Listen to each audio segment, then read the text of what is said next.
right, y'all. Well, we are with Gretchen Coley. Gretchen is out of Raleigh, Durham, the Triangle of North Carolina. Is that how you say Raleigh? Raleigh? Raleigh. You know, we say with a little more of an extension, Raleigh. We've got the Texas drawl here, but it's a little bit different than the North Carolina accent. So, Gretchen, welcome to the show. Thank you for having me. I'm so excited to be here. I've listened to a couple of your shows and I really like what you're doing for agents. I think it's always great to peek behind the curtain and see kind of what agents have gone through, because I feel like we live in a social media environment right now that all you see is the end result. You don't see all the work that it takes to get there. So I appreciate you inviting me on, and I think what you're doing is amazing. Well, we're grateful to have you. As we start every show, we wanted to start out with our first question, which is, okay, you've been in the industry a while. And if you're in this industry for more than 2 seconds, likely you've experienced something crazy. Can you share a crazy story from your career with the rest of us? Absolutely. And I just want to preface it with this. Before this call, I had to go ask the girl who's been with me the longest, who's now my sales manager. And I said, they're going to ask me this question about the craziest thing in real estate. And she goes, oh my gosh, we have so many. I'm like, well, can you just give me a couple that I might be able to choose from? And she's like, oh, right. You compartmentalize everything. So the number one thing about real estate agents is being able to compartmentalize all the bad stuff and put it away to never to be found again. Because until she told me this story, I had completely forgotten it. So this story was really in the beginning of my general brokerage career. I want to say 2017 or 18, somewhere in there. And we were the buyer agent for a house here in Raleigh inside the Beltline in a really great historic neighborhood, but it was a newer home. So we put our sweet millennial clients under contract. While the title work is being done 2 weeks before closing, it turns out that the U.S. government has a lien on this house.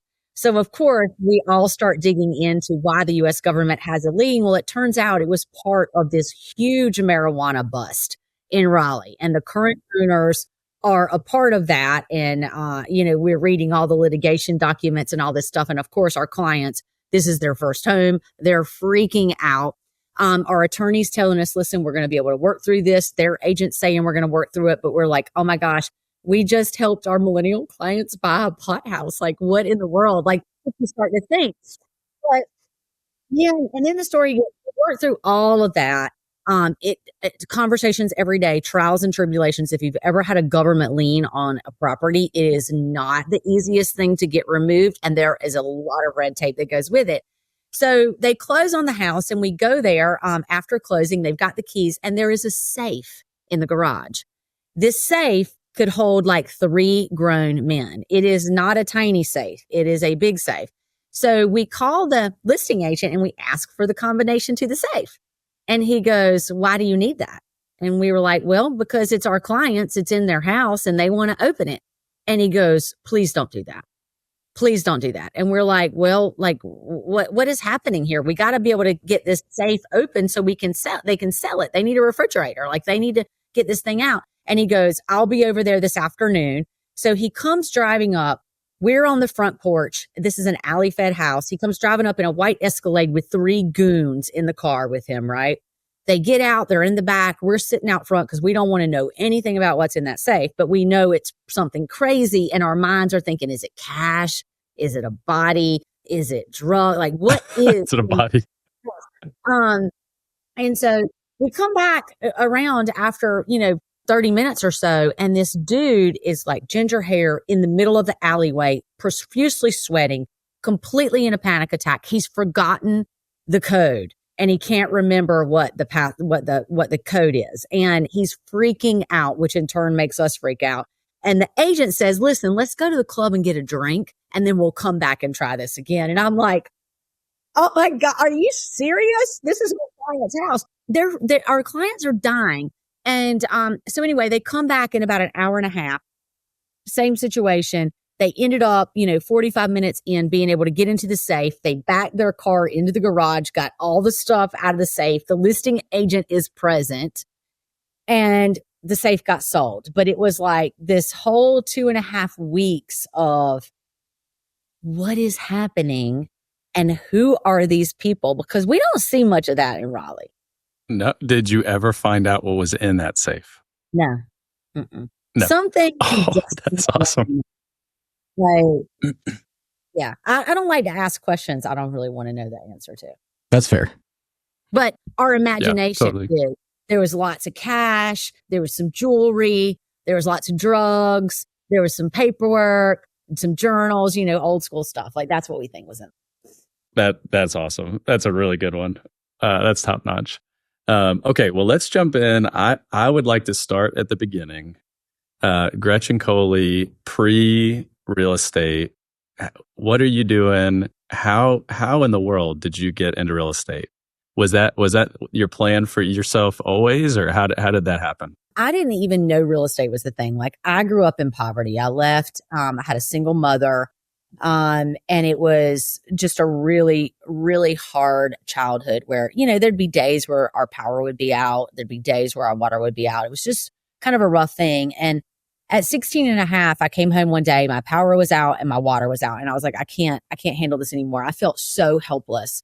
So I went and lied about my age, got a job, waiting tables, and started to earn my own money, which was very empowering to me because I had been in this phase of life where, I was not in control of anything and I was at the mercy of all the elements working against me as a child. And I ended up leaving home at 16 and a half, and I waited tables and I worked at Burger King in the morning at the drive-thru to pay rent to sleep on a friend's couch. But I made my way through high school, and then I waited tables all through college and really just tried to figure out, okay, I need to make money. Like money was a really big thing. When you're broke, money is everything, right? It changes all the decisions you make. It changes everything and it takes the pressure off. And so, I knew what the pressure of not having money was. So I was like, well, I'll just go get a finance degree and go into banking or something because that's where all the money is, right? It's at the bank. So I went to UNC Charlotte, got a degree in finance. It took me a while because I had to work the whole time. I didn't really have someone helping me there. And I did an internship as soon as I graduated in New York on Wall Street with Oppenheimer. And it was with a group of people who work with athletes and entertainers. And literally, this was in the late 90s. You know what Wall Street was all about then. And it was a grind. I was cold calling people out of a phone book. I looked, my desk faced a brick wall in the building. Meanwhile, there's this whole lifestyle around investment banking in New York City at the time where you work all day, you party all night, and you come back and you do it again. And I was like, if I ever get out of this place, I will never go into banking. I'll never go into investment banking. I'm done. So when I finished but I wouldn't quit. Right. There's an element of you're not going to quit anything that you put your mind that you say you're going to complete. And so I wouldn't let myself quit. I made myself endure it for a year. And at the end of that, I went to Hilton Head for the summer and I just needed to kind of wait some tables and debrief. And I met someone who owned the restaurant that I worked in. And he also was sitting on site at one of the gated communities. And I was like, well, if you're owning this restaurant is doing great. Why are you working on site in a model home? And he's like, because I make like $350,000 a year doing that. I was like, where can I get one of those? And so literally 2 weeks later, I had my real estate license or had signed up for the class to get my real estate license. I got my license and I went directly into new home sales. So, that trajectory, I had to beg someone to give me a chance because here's this girl coming from hospitality. I have no experience. No one trusts me. So it took me about 6 months to find a job in Charlotte. But finally, I landed through a connection at the desk of Mike LaRufa with Builder Services in Charlotte. He was a division of Allen Tate. And he said, I'm going to give you an opportunity, but I don't think you'll make it 6 months. And I was like, oh, you just watch. And so, I had to wait tables for the first 8 months of that job. I worked 6 days a week. I worked 5 nights a week at the bar and just to make ends meet. But within 18 months, I was the number one sales agent with that entire company at, 23, 24 years old. And so, I think the moral of that story is, you You have to be able to break through barriers. And the biggest barrier is your mind, right? It fights against you. It wants to keep you comfortable. And so that's kind of how I started. That's incredible. Okay, so I'm envisioning myself at 23 years old. I feel like you made some bold moves at a very young age. Do you attribute that to your just having to make a lot of adult decisions earlier on? I mean, you're getting your first job at 16 and a half, you're moving out. Life had prepared you for that. Is that what you would attribute that to, or have you always been that way? I am that way now. I guess I was born that way. I just always believed, even as a very young child, I believe in God. I believe in a higher power. And I've always felt spiritually enlightened. I've always had really good instincts. And I think intuition is God speaking to you. And we have the choice to listen and believe, or we have the choice to push it away and go, you know what? That's just my mind playing tricks on me. And so, I didn't really have a choice. When your back is against the wall, it doesn't matter how old you are. If you're tired of feeling helpless, you don't have a choice but to go do something about it. And so I've always had a really strong work ethic. But I think having the courage to leave home, having the courage to get a job, having the courage to go to New York City. When I grew up in a town of 5,000 people, I'd never really met a Jewish person. I'd very rarely interacted with anyone of any other culture or ethnicity because I grew up in such a small Southern Baptist town. It took a lot. And I remember at every single crossroads feeling like, okay, you're crazy. You shouldn't be doing this. This is dangerous. You're going to get hurt. And which most women can. Most girls at that age are going to be in human trafficking in some way, shape, or form if you leave home today and do that, right? You're not going to land well. But I couldn't ignore the pull. And so I've always just followed those instincts and made decisions that I felt like I could bring to fruition, because I feel like when you're the one that's driving the ship, you have the control. You get to choose if you get up in the morning, you get to choose how you go to work. You get to choose how you show up in your personality. You get to choose, do you want to be proactive or do you want to be reactive? Those are all choices we get to make every day. I wanted to make them for myself. I didn't want anybody else to make them for me. That's huge. I know a lot of people that just work faithfully, have tons of perseverance, but they don't get anywhere. So was there anything about just your character or an experience or opportunity that you had that you feel like it was kind of like a light bulb moment for you that kind of propelled you to where you are today? I would say having the opportunity when I met with Mike and him telling me I wasn't going to make it.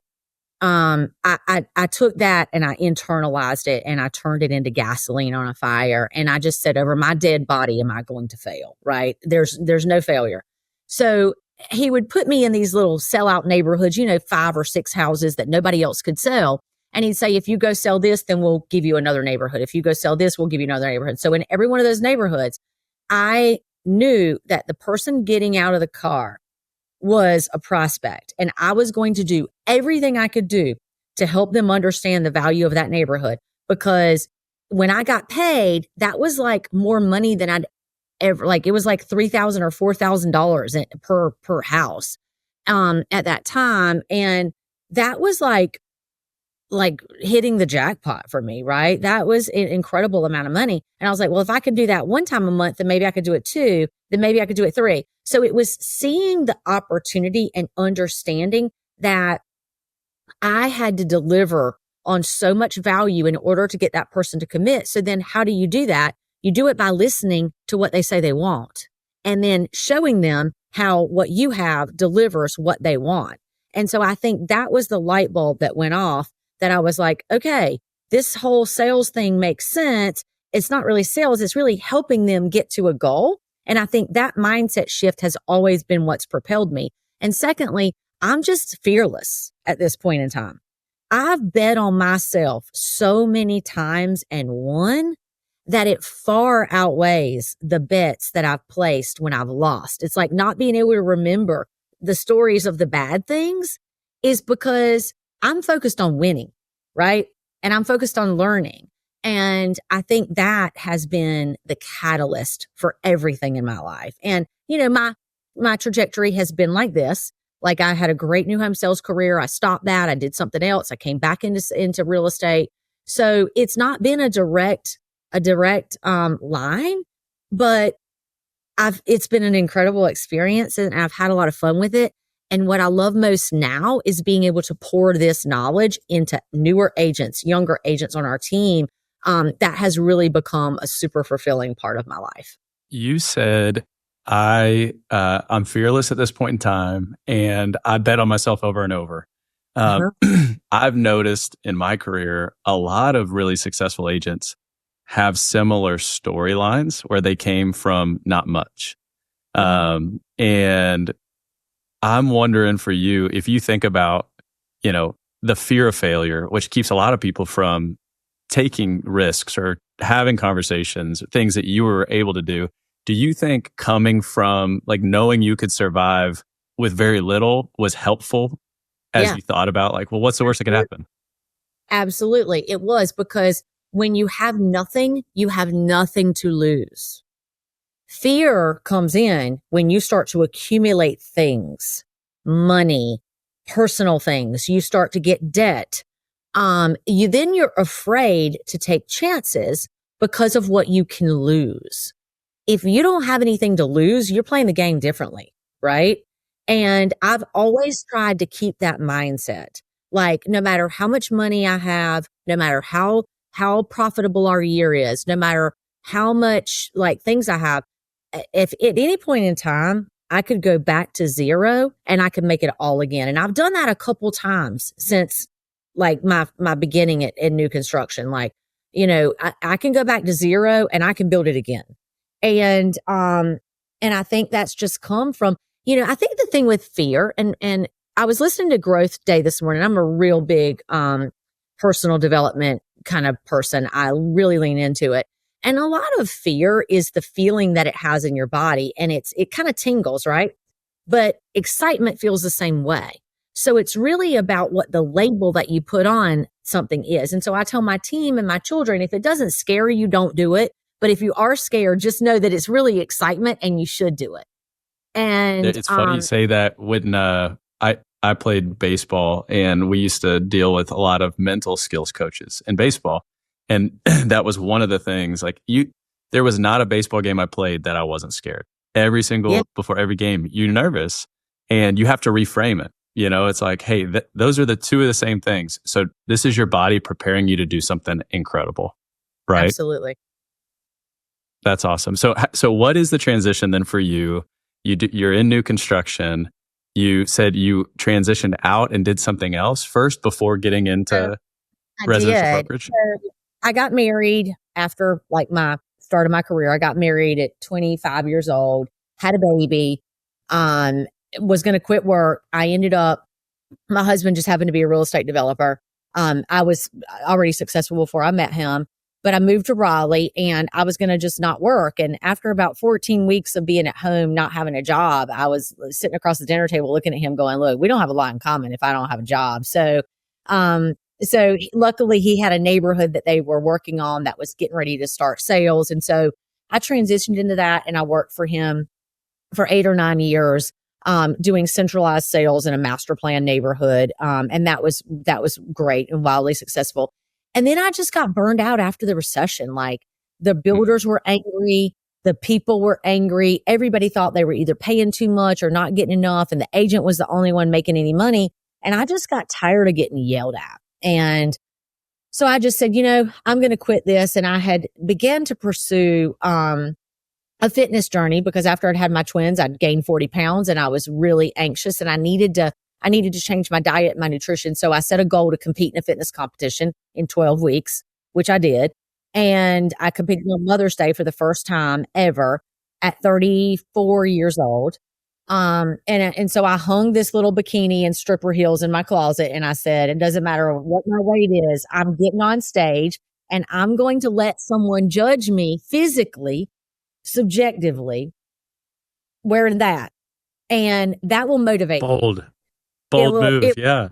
It will motivate you. So I did that, and I just got really infatuated with fitness, and so I became a master trainer. I got a license to practice nutrition, and then so when I left new construction, I decided I was going to just build a coaching business online. This was, in 2012. Nobody was really doing that. And I was going to build a 6-week program, and I was going to go learn how to film it and do it all. And I did it all myself, did all the workouts. So I built a 6-week program called Six Fix that was geared towards women who didn't think they had time to work out because they had kids at home. And I just got them working out 6 minutes a day. And if you could do 6 minutes, you could repeat it 4 times for 24 minutes, and you're moving your body. You're in your living room.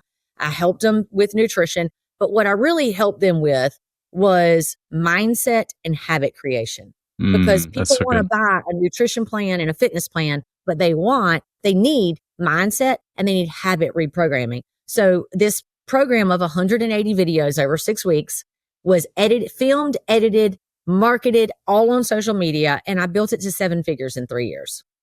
And, and so in that time, because the stories all intertwine, it's funny how life does that. I was learning from Brenda Burchard. I was learning from all of the coaches back then who were building online businesses and platforms. And so I spent a lot of money going all across the country to get trained. And my husband had an infield project. I was kind of getting burned out on the fitness stuff because I didn't like being behind a computer. I like engaging with people, right? I like face to face. I don't like coaching and you give people instructions and they don't do them and they don't follow through. And I'm like, God, can you just give yourself a break? So he said, well, I've got some houses that his agent had a heart attack. And he said, I've got some houses I'd love for you to come back and sell. And so I said, that's fine. I'll come back and sell these, but that's all I'm doing. I'm not going back into real estate at all. Well, type A, me, within 2 weeks, I'm working 60 hours a week and trying to build a real estate business. And so, but I took everything I learned from digital marketing, videography, how people were getting information, and I put it into real estate. And so I built this real estate business off of YouTube and Instagram and doing listing videos. Like I was the first person in our market to do a professional listing video. And so that started in 2017. And from 2017, I did $4 million in business. This year, we're going to do over 200 million.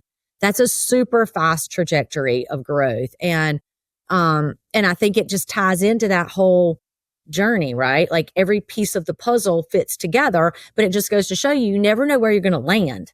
You just have to say yes and then figure it out.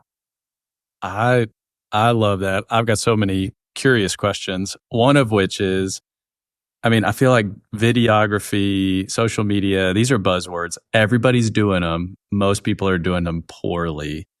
As you think about what you learned in an industry that's not real estate, what are like the biggest takeaways that you learned from your time as a fitness coach, building that program that you've carried over, that you felt like really translated to what you're doing now and that's helped you succeed? I think that's a phenomenal question. And thank you for teeing that up because that's a really good one. So there's a few things I learned. The first thing is you have to lead with value. Nobody cares about the house you have listed. Nobody cares how much it's sold for. Nobody cares how many days it took you to sell it. They don't care about that stuff. They care about what is important to them in that moment. And so real estate is about value. And so leading with value, number one, is the number one thing that I brought over because in digital marketing, you're taught to give a lead magnet, give some information to someone that will be helpful, and then put them into a marketing campaign and give them more helpful information until they get to a point where the obvious answer is to work with you. I think real estate for a long time has been backwards. We're catching up now. But real estate's been backwards for a long time because it's like, hey, write down all the people you know and go ask them if they're ready to buy or sell real estate. That is the stupidest thing I've ever heard. And it is the most incompetent methodology ever. That's why 80% of real estate agents fail in the first year because you got people teaching them stupid stuff like that. Like, don't call anybody and ask them to do business with you because they all know you're green. They know you don't know what you're doing. So I So love that's that. You're my number favorite. two. Number two is authenticity is everything. And this goes back to what we were saying in the beginning. You have to be who you are, because who you are is what attracts people to you. So if you don't want to get on video because you don't like the way your face looks, or you don't want to get on video because you don't like the way you talk and you say and like and all that stuff, well, you do that in front of people too. And they know what you look like and they know what you talk like. So don't show up in the world in a digital space and be someone that you're not, because inauthenticity ruptures relationships faster than anything else. It's like the glamour shot photo. If you have a glamour shot photo that is taken more than 2 years ago on your website, and someone sees that and they meet you and you don't still look like that photo, the trust is gone, right? It's something that simple. And we're dealing in a business where trust is everything. So no matter who you are, no matter what you are, be authentic to who you are and lead with value. And those are the things that have catapulted us. That's incredible. In terms of you have a team now, right? Yeah. So as a team leader, how are you helping your agents to implement this? Because clearly you have a successful business, but you have how many agents on your team now? We have 18 now. Okay. So this is an endeavor. So how are you then kind of taking these agents under your wing and helping them know what you know? What does that look like on your team? Well, I think it has changed over time. As I said, I'm a coach at heart. What I like is systems and processes, and that's also what I suck at. I am a great salesperson. I am a great talker. But you put something in front of me that like I got to organize, like scheduling a tour for a buyer. I can't. So what I wanted to do and what I realized very early on was that people needed a system. I needed a system. So I had to create a listing system and a buyer system. And I started with that. And so what we do on our team is we believe in coaching a lot. We are always doing some sort of coaching. We work in 90-day increments. And when it was in the beginnings, most of that coaching came from me. So when people started on my team, when it was just me and Karen, everybody worked with me. So if you wanted to be an agent, you worked with me for a year, and then you could go be an agent on the team. And that was how we trained people, because we just didn't have an onboarding process. We didn't have a training platform. Like all of those things weren't there. Now we have an onboarding plan, a system. So I try to be in front of the agents as much as I possibly can, but I bring in coaches. So, we've worked with Carrie Scholl. We've worked with Chirag Shah. We're working now on new home sales. So we're working through a 90-day platform that teaches every single agent on our team how to sell in a new home community, because that's where you learn to sell. Real estate brokerages do not teach you to sell. If you know that the person that's walking in your door can only buy in your neighborhood, you only have 5 houses, and once they walk out the door, they're gone, you learn skills differently. And those skills are your welcome, how you make someone feel, the critical path, how you discover their needs, how you demonstrate the value of what you have. And those skills not only are great in a new construction neighborhood, but they carry over into open houses. And so now with all of this NAR stuff and more people, like our open houses have doubled. Have y'all seen that? Like, yeah, a lot of open house traffic. Oh my gosh. And it's good traffic. And so the better an agent is at communicating and displaying warmth and all of that. So right now we're coaching them through that 90 days of new construction sales and how to demonstrate, a house, and how to, tee it up to the customer's benefit, how to close effectively, how to really dial in your process. And that has been great. But we're always doing something like that. Like we did an AI training as well. But the agents know at any given time, if they call me, I might not be able to pick the phone up right then, but I'm going to call them back and we're going to work through it. But the thing that I think I'm one of the best at is not just the sales training, and my team knows this now, it's belief, it's confidence, it's the intangibles that, if you show up to a buyer presentation and you're not confident, you've lost, right? If you don't believe that you can do it, you're not going to do it, right?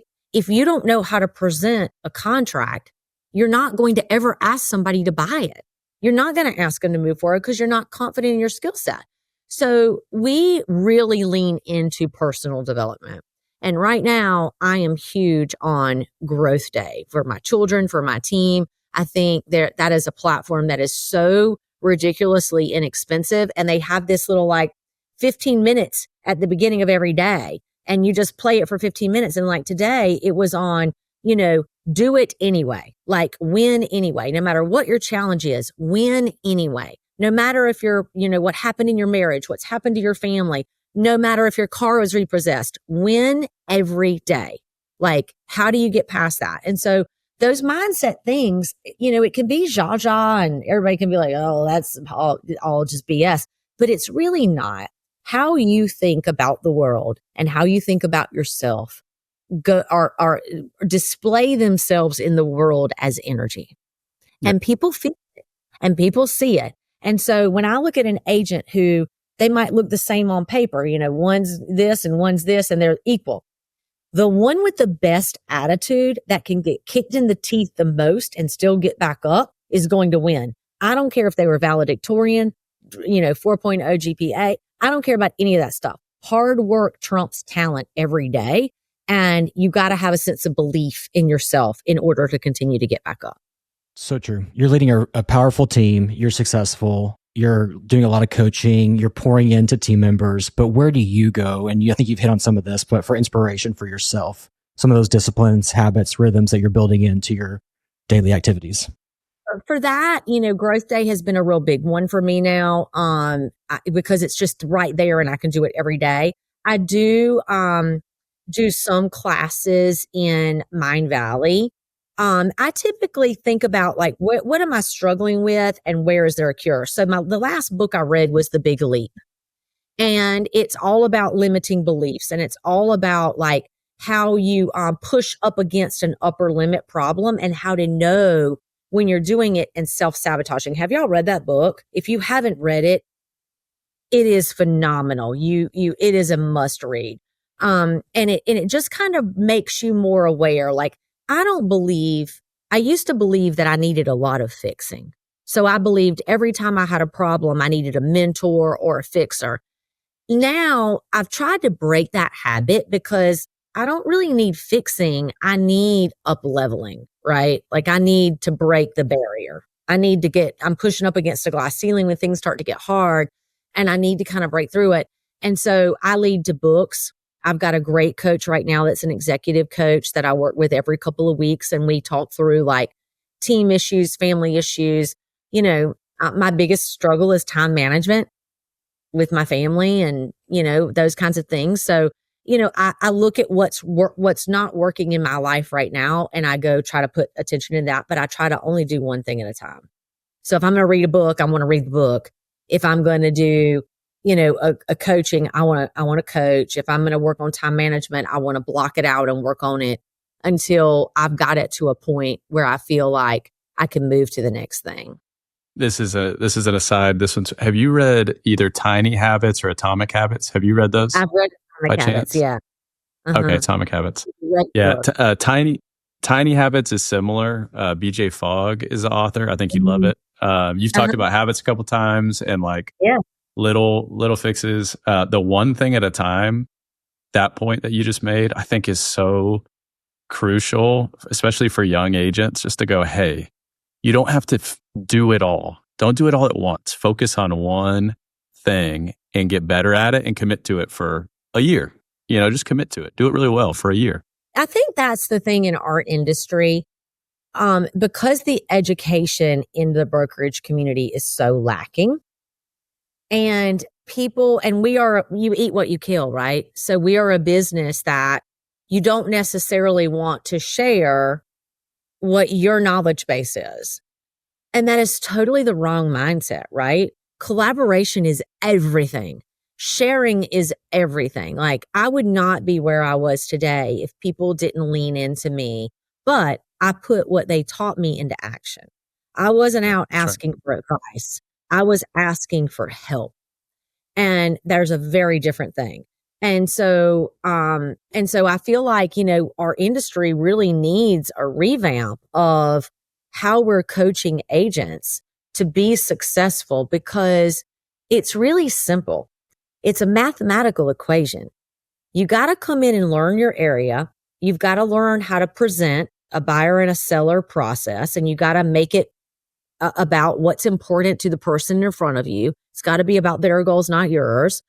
And you have to touch enough people to make the numbers work. So if you call 10, you're going to get an appointment with 1.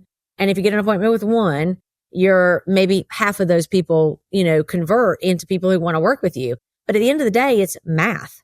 So focus on what can you do to bring value to the people you currently know consistently, and touching people who you might not have that high of a degree in relationship with. So if they're not an A, maybe they're a B. How can you get them to an A?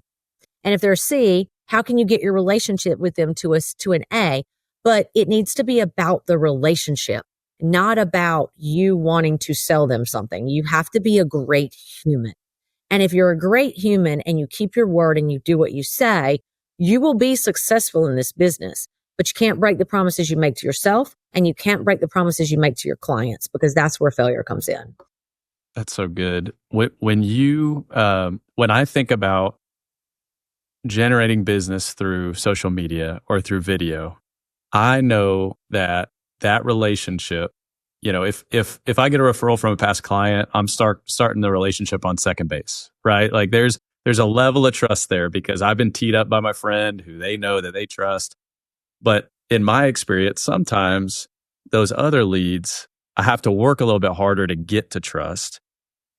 Have you found that be the case for you? And if so, what kind of strategies or thoughts do you have about getting from, first base trust all the way to they trust you fully? Well, I think when you're dealing with cold leads, there's a strategy for that. So anything that comes from the internet, I would consider cold. If they have watched a video where you are looking them in the eye, they're coming in warm. If they've watched multiple videos where they're looking at you in the eye and they're asking you're helping them solve a problem, they're coming in hot.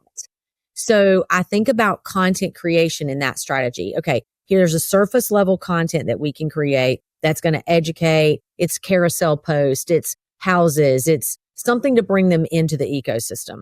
Then there's education, right? There's, how do we show you who we are and what our value is? And then how do we help you solve a problem is the biggest one. Because when you help someone online solve a problem, or they feel like you have the solution, that relationship is significantly different. So in each of those strategies, the best thing you can ever do for someone, say somebody DMs you on Instagram, you send them the information they're looking for, a follow-up DM that says, hey, what real estate problem can I help you solve? How can I help you? Like, just think about those words. How can I help you? How powerful is that? They may not know, but what you've done is you've taught them that you're here to help. Not what questions do you have about 12 Oaks, or what questions do you have about moving to Raleigh? How can I help you? They're there for a reason.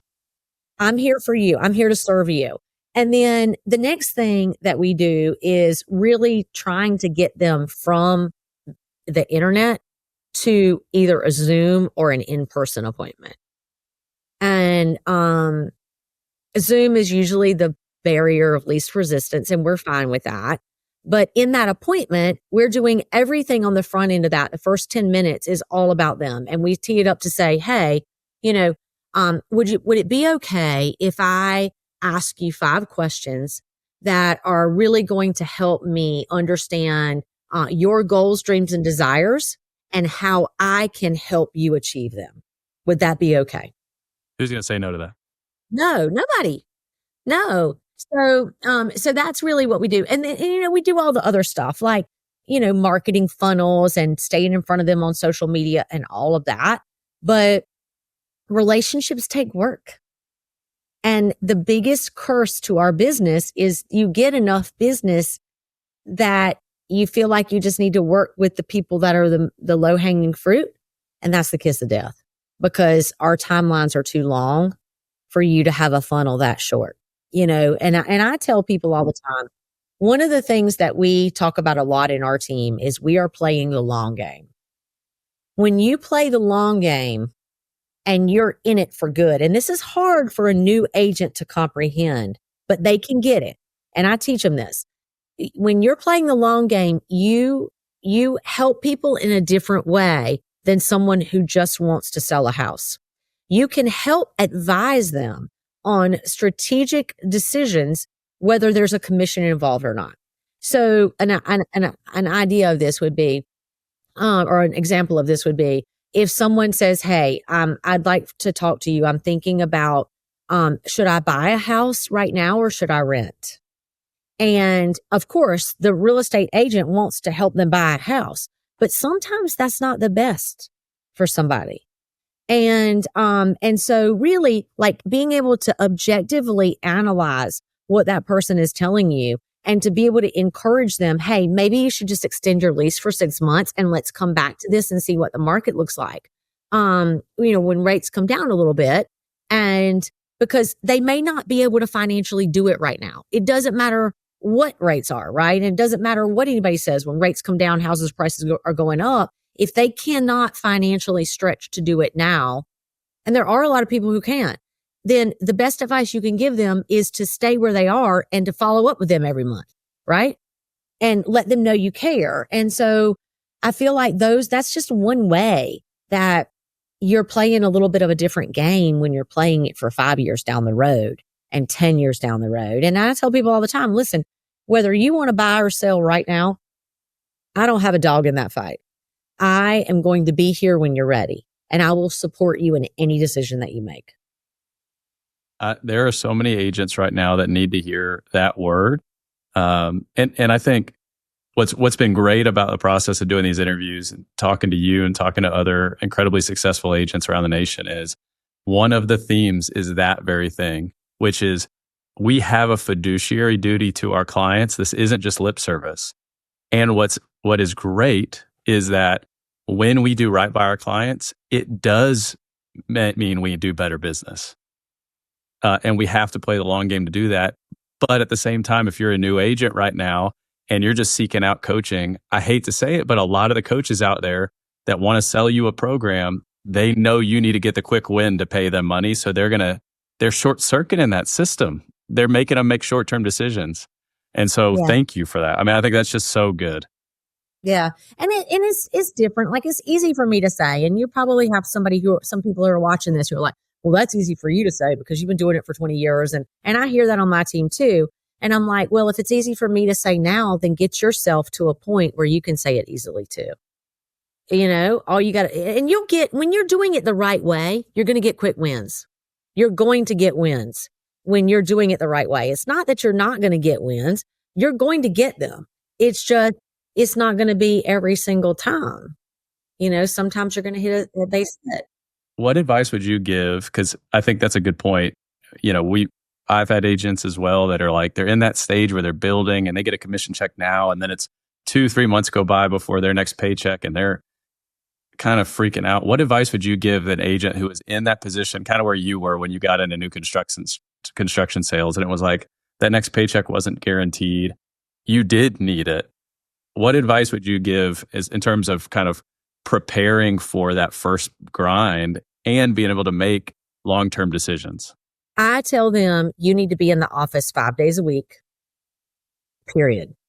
Because the office is where the energy is, and it's where you're seeing your sense of belief gets heightened.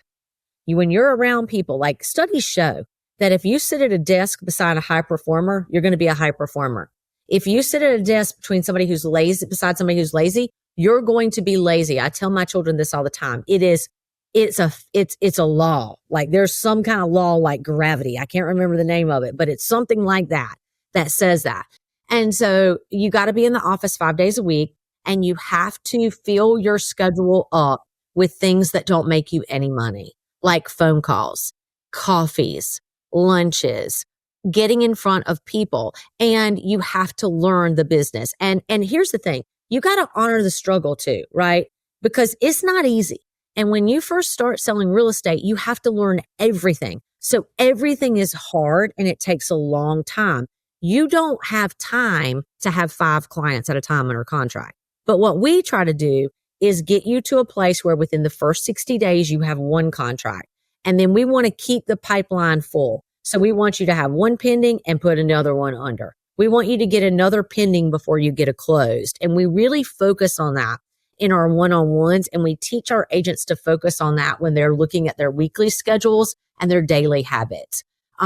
Because that is where, that's the difference. If you can get someone to a consistent monthly income, at least 1 closing a month as fast as possible, the likelihood that they're going to succeed and stay is very, very high. So for some of our newer agents, I will go to a listing with them. I'll go sit in a buyer meeting with them. I'll go support them. I won't be there to talk and do it for them, but I'm going to be there if something gets tricky to help them land, right? And they know that. And other agents on our team will do the same thing. They'll go on a listing appointment with someone who's never done one before, and they'll work it as a team. And they'll split the commission. And in that way, the new person gets to learn. The older person gets that zha of this fresh new person who believes that everything is sunny and great and that everything is possible. And the older agent's going into the house going, oh my God, this house is never going to sell. The new agent is like, oh my God, this is the best thing I've ever seen. So it works for both people. But I tell them the consistency of your money is dependent on the consistency of your actions. And if you're going to do, and they all come in now wanting to do social media. That's all I hear. I want to go. I was going to ask you just that. Yeah. I want to grow a business on social and I want to do YouTube and I want to do Instagram and And I'm like, I don't care how you build it, but let me give you some advice. The last time I checked, this thing worked a whole hell of a lot better than social media. So it's fine for you to have a schedule of posting and content creation and all of that. But, you have to also be able to get those people off of social and into your phone and in front of you at a table. So what is your strategy around that? And then they're like, well, I don't know. I don't think I can call. Do people still answer the phone? Then I'm like, okay, they do. It's like, and you go, let me tell you about when I was cold calling people in New York City. Yeah. And that's like a Gen Z line. Do people still answer the phone? I'm like, well, have you tried texting them? Have you tried sending them a video message? Like, there's a lot of things that work, but in the end, they all work. YouTube works. Instagram works. The phone works. Meeting people in person works. Networking works. They only work if you do them consistently. So it comes down to consistency and action. So if you're going to be a member of a group or you're going to be involved at your children's school or you're going to be, involved with the soccer team, you have to show up, and you can't show up in Lululemon all the time because nobody wants to work with somebody who shows up in Lululemon every single day of their life. You got to show up in your best form looking like a professional, and you have to be ready with facts and figures and value. So, an example of that would be, this morning I was at my children's school and somebody said, God, my roof is leaking. It hasn't rained in 4 months. I'm like, hey, have you called anybody about that? And they're like, no. I'm like, let me call my roofer right now. I call him. I say, hey, can you be at this address today? He's like, yes. Do you think that person's going to think of me next time? Like, that's adding value. So you got to show up. You got to show up ready to roll, man. This is like the curtain. When the curtain goes, when somebody asks the question, what's happening in real estate, you damn sure better have an answer. Right? And it shouldn't be, well, what are you looking to do? Sell or invest? They might not be willing to do anything. They might just be asking a question. Answer it. For those listening, like what you just said about, hey, I'm gonna call my roofer right now. We're gonna solve this problem for you. Like if that's the only thing they got from this whole interview, that's enough. Because what you're showing to them is you matter. I can solve the problem. I do it for you right now. You're a priority to me. Mm-hmm. Yeah. And I call them and then I'll link them together in a text message. And then I followed up on the way to the office to see if they had spoken. And she's like, oh my gosh, like I can't believe you're doing all this. And I tell my clients, I tell everybody, So good. I'm not going to give you a phone number. I'm going to make the call for you, or someone from my office is going to make the call for you. You don't even have to do it, because sometimes the point of most resistance is the initial, right? It's picking the phone up. It's, okay, I'll do it when I'm driving home, but then the kids are going crazy in the car. Like, your value is service and connection, right? Serve, connect. And then I also think community is a big one. So, community is like what you want to grow into. You want to grow into being a great facilitator of community. And I think the successful agents do all of those things really well. So good. I don't want to miss this. I was listening to your story, and this can be a thankless industry. So I just want to take a moment to actually just say thank you. Like, from poverty to success, I hear grit and humility and just showing up for yourself, but showing up for others and reimagining the industry. Like, we want to add value here.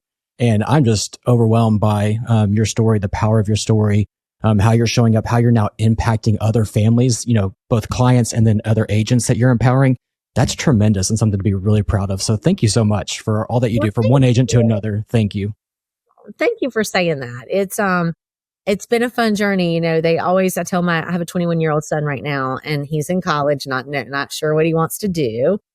And I said, it doesn't really matter what you do. You do a lot of things for money. You can sell drugs for money. You can, go do a lot of bad things. You can do a lot of good things. But doing something that you love every day, you show up in the world differently, and you never work a day in your life. It's different. And luckily, by the grace of God, I was able to find that thing. And I believe that most people who really want to have an impact can be really successful in real estate. They just need the time under tension, is something we would say in fitness, like, right? Your muscles grow. Time under tension, right? And it's the same thing. You need the time under tension. And all the stuff that we're being sold now about, you don't ever need to go to an office and you don't ever need to do an open house. Like, if you can grow a business like that, more power to you. But last time I checked, you hadn't sold a house in like 5 or 6 or 7 years. Do you really need to be teaching that kind of stuff? So the one piece of advice that I would give to every agent out there listening to this, and I don't have a dog in this fight, right? I don't have any investment in where you are in your journey and your day and your time. And I don't pretend to know where that is. If you are struggling, finding a team that will work for you is a very good thing to do. Or finding a mentor in the business. And it could be a solo agent who's ahead of you, who will let you work with them for nothing, for no pay, but you get to learn. Like, education in this industry is what's lacking, and it's what's most important. And finding someone to help you with that is really key. And even, if you're an agent who's been in the business for a while, but things have changed a lot and you're just not sure where you land, latch on to someone and add value to that person so that they want to invest in you. And you're going to move so much faster than doing it alone. Like, unfortunately, this is a very lonely industry, and the higher up you go, the lonelier it gets. So you have to surround yourself with a tribe of people, but sometimes you have to howl so your tribe, your pack knows where to find you, right? You gotta scream out so they know where you are. And you can do it in a lot of different ways, but taking that action is really important. And, if you really want to grow a big business, you can learn it by yourself 100%. It's going to take you a long time, and and you're going to make a lot of mistakes that are going to cost a lot of money. It's really good. Yeah. I when you were talking about your team earlier, it's kind of coming back full circle for me, because you said one of the things I'm really good at is I'm good at mindset. I'm good at kind of being the person that brings courage into the room. And I think what you're saying there is like, it is a lonely business. And a lot of times we feel discouraged. We need to find somebody that can help give us courage. Maybe it's an agent that's just been in it and has weathered some storms and knows, hey, like, it's going to pass. We'll get through this. You need to borrow courage sometimes from other people. And that's fine. Like, we got to be honest enough to admit that. Yeah. You need wind beneath your wings. And And sometimes you need someone to just talk to you. Sometimes you need someone to sit beside you when you make that really bad phone call. Sometimes you need someone to do it with you. All of those are okay. We're all human, but you know, a lot of times I find people don't believe in themselves as much as I believe in them. And so my goal initially is to get them to see what I see. The moment that there's no action from that person, that whole give relationship's over though. Like, you get one shot. That's key. It's like, if I'm going to pour into you, you're going to take the advice I give you and you're going to implement it. And if you don't, trust is ruptured. Before I jump into my last question for you, have you read the book Give and Take by Adam Grant? Yeah. Okay. Yeah. You're saying a lot that reminds me of that, but it's like, hey, I'm going to give and I'm going to give, but I'm also not going to be walked all over. You know, that I need you to take it and run. That's right. Yeah. That's I'm right. not a martyr. I'm not here to martyr myself. I'm here to Not a martyr. Yeah. Chop, chop. Let's get to it. Let's go. Yeah. Okay. Final question before we wrap up. If you could go back in time and talk to Gretchen, like 22, 23-year-old Gretchen, right before you get your real estate license, knowing where you were, knowing where your head was at, knowing what life was like back then, what advice would you give yourself now? I would tell myself 90% of your success is showing up. Open the door, turn the lights on, and have your ass in the chair. And you win. You're going to win 90% of the time. And I would say, you've got this. You can absolutely do this. But what we have in our industry right now is a rupture in the ability to show up. People aren't showing up. They're not doing the things that make them successful. And so showing up for me in the beginning, well, and that was the best advice I got. I got that same advice from Mike. That was what he said. He said 90% of your success is having your butt in the chair, 10 a.m. to 6 p.m. And he was right. And so it for me, it was new home sales. But in a general brokerage place, it is writing a list of daily habits and weekly habits and making a promise to yourself and keeping the promise. So if you tell yourself you're going to be at work by 8 a.m. every morning, you damn sure better be at work, not on your computer at your kitchen table with your dog, like at work. And if you say you're going to make 10 connections a day, you better make 10 connections a day. And if you say you're going to have 3 coffees a week, you better have 3 coffees a week. And if you tell somebody you're going to email them by the end of the day, oh my God, you got to do it, right? Keep the promises you make, and everything else is like magic. It just falls into place, right? This is very simple, very simple. So that's the advice I would give her. I would say, you can do it. Show up. That's incredible advice. Well, before we let you go, where can people find you?